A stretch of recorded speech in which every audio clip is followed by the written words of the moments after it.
Summit girls rugby and boys cross country get ready for a big weekend at States. Phil Lindemann, Krystal, 93 News. First, the turns were soft and snow was fresh at Keystone today for the earliest opening at North Peak in recent memory. But why open North Peak if you still must download? Sarah Lococo with the resort. A little bit higher elevation. It also gets us an intermediate run early in the season. So front of the mountain, Durkham gives you that more beginner-friendly terrain, and then people can spread out to North Peak for intermediate terrain. Downloading was no issue for John from Denver, riding the River Run gondola for first chair. I'm just glad to be out here before November. This is pretty nuts to me. Also on the gondola early was Logan from Arvada, and he's wondering, I'm out here searching for a park. Keystone, where's it at? A terrain park is still 2 or 3 weeks away at Keystone, while snowmakers focus on that top-to-bottom run.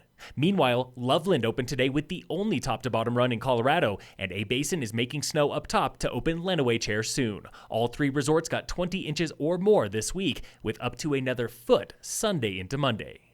Last winter was brutal on high country roads, with I-70 avalanches in March and renewed calls for HAZMAT hauling through Eisenhower Tunnel to avoid the steep turns on Loveland Pass.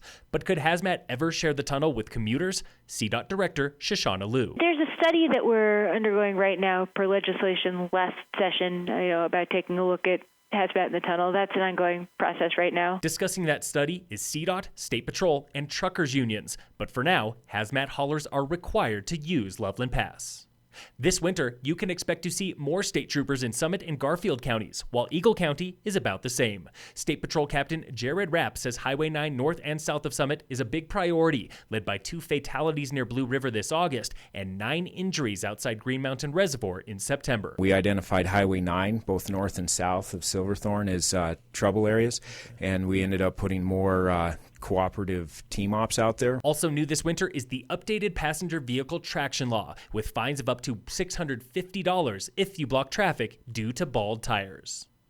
The girls of Summit Rugby always play with a target on their backs. It's what happens when your team has 11 consecutive state championships. But this weekend, the target is a little bigger. I know that everybody's going to be coming out hungry because they know that teams have beat us this past season and can. That was Logan Simpson, one of 9 seniors on the varsity squad. They have lost twice this year to in-state teams, the first time that's happened in over a decade. And fellow senior Nicole Kimball says it hurts. We have won over 150 games in a row. That made us complacent. Our practices weren't as hard. We weren't pushing each other as much. The intensity kind of went down. But the seniors know better than anyone. This team fights until the bloody end. I am physically the best I've ever been, the strongest I've ever been, and the most in shape I've ever been, and definitely mentally the most confident. Summit Girls Rugby is in Boulder tomorrow for the state tournament, defending their title for a 12th straight season.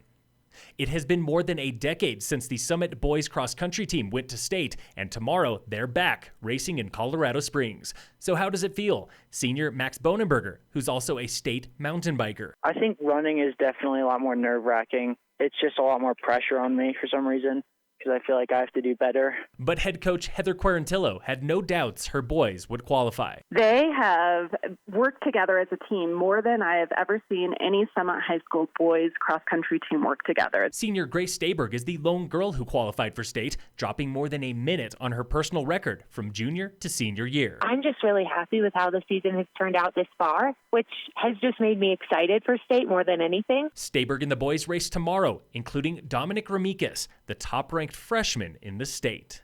In sports, the Avalanche play the Golden Knights today. Right now, the Nuggets play the Suns at 7, and Game 3 of the World Series is 6 p.m. on Fox. Nationals are up 2-0. Tomorrow, the Avs play the Ducks at 7 p.m., and on Sunday, the Broncos face the Colts at 11 a.m. on CBS. And in local sports, brought to you by American Family Insurance, the Weiss Agency, Tigers football plays Steamboat Springs in Steamboat tonight. Tomorrow, boys soccer ends the regular season with Rifle away, and volleyball faces Rifle at home.